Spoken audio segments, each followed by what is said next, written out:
He is more than you could ever need. He's more than the eye could see. I don't deserve His love, but He's always been there for me. You see, Jesus met me when I was at my lowest. And if you don't know Jesus, know this.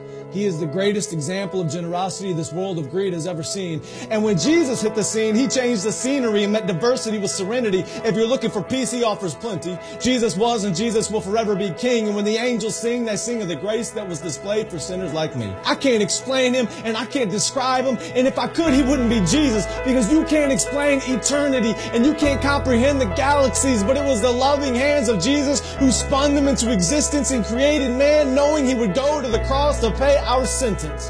There was a certificate of judgment with a period after the sentence, and we were sentenced to death long before He said it is finished. He is a father to the orphan, a shelter for the homeless, a hiding place for the abused, and an anchor for our storms. He stormed the gates of hell and came out on top, and the power of His gospel cannot be stopped, even when the world tries.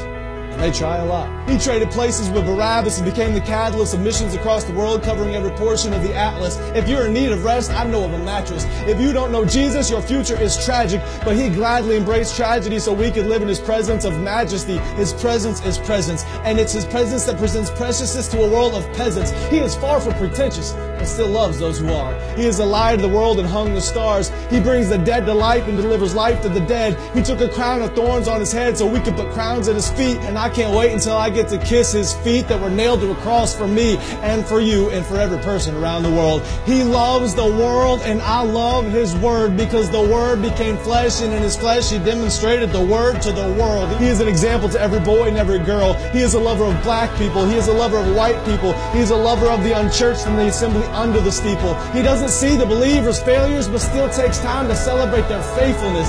It's the power of the Spirit that enables us and gives us boldness when the world labels us. And if you want to label me, please call me a Jesus freak. If that freaks you out, good. Because it's better to be good with God than to fight being misunderstood by a world that could never understand. So let it be understood that I don't worship man. We worship Jesus. And although He doesn't need us, He still sees us and pleads with us to run to the cross where He bled for us. His heart bleeds for us. His heart grieves for us. But still graciously grants us a pardon for our treason in a season where the world tries to explain away the work of the Spirit with human reasoning. There's a reason they can't. Because the Spirit is like the wind, and the wind cannot be seen. But loved is the one who believes without seeing the unseen. I'm telling you today that Jesus is something.